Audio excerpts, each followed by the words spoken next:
روائع رمضان نخبة من أروع التحف الفنية، كل مساء على شاشتكم.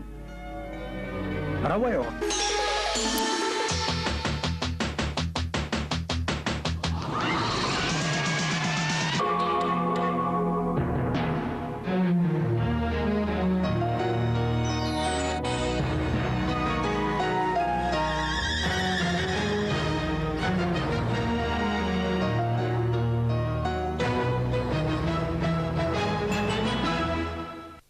إلى اتفاق مبدئي يقضي بضرب العراق، فيما أفادت أوساط فلسطينية عالمة أن الرد الإسرائيلي قد يتوجه إلى مقرات منظمة التحرير الفلسطينية في تونس. وبخصوص القصف العراقي على الجبهة السعودية، علم أن القوات الأمريكية رحلت عددا من الرعايا الأمريكيين من شرق العربية السعودية هجرة مكثفة أخرى من إسرائيل هروبا من قصف الصواريخ العراقية. وأنس بوسلنتي.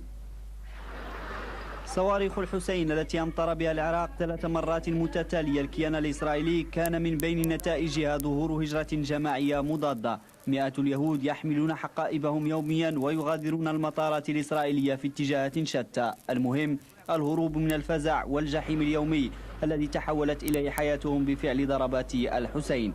أهم نتيجة كذلك هي أن لا أحد الآن يجرؤ على الكلام عن هجرة اليهود السوفيات والتي كانت من أسباب التفجير الذي تعرفه المنطقة.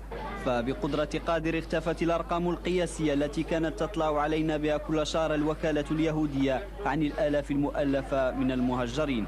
صواريخ الحسين فتحت الكثير من الأعين. اليهود السوفيات اقتنعوا بأنهم لم يأتوا إلى أرض الهناء والسعادة، أما الإسرائيليون فوخزهم ضميرهم واكتشفوا أن هناك خطأ تاريخيا لا زال ينتظر التصحيح منذ أزيد من 40 سنة.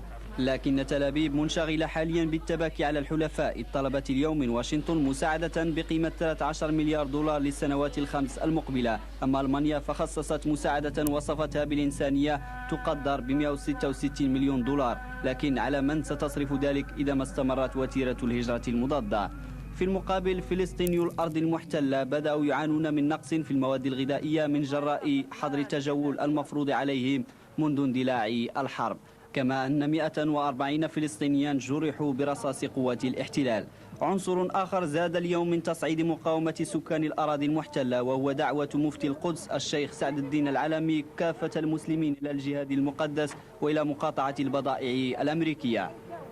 وبخصوص آفاق الحرب مع العراق، اعتبر وزير الدفاع الفرنسي شوفين أن الوضع لن يتضح قبل شهر مارس المقبل، وأوضح أن معلومات باريس تؤكد أن العراق ما زال يمتلك كميات هائلة من الصواريخ والأسلحة الكيماوية.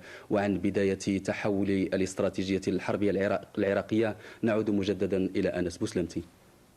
على الجبهة هل بدأ التحول؟ الكل تساءل اليوم ما إذا كان العراق قد بدأ في تنفيذ استراتيجية حربية جديدة. مؤشرات ذلك وقوع أول مواجهة برية بين القوات الأمريكية والعراقية. البنطاغون اعترف بأن 2 من جنوده جرحا خلال هذه الاشتباكات، لكن الناطق العسكري الأمريكي حاول تجاهل الأخبار الواردة من طهران. فالإذاعة الإيرانية والتي تميزت بحياد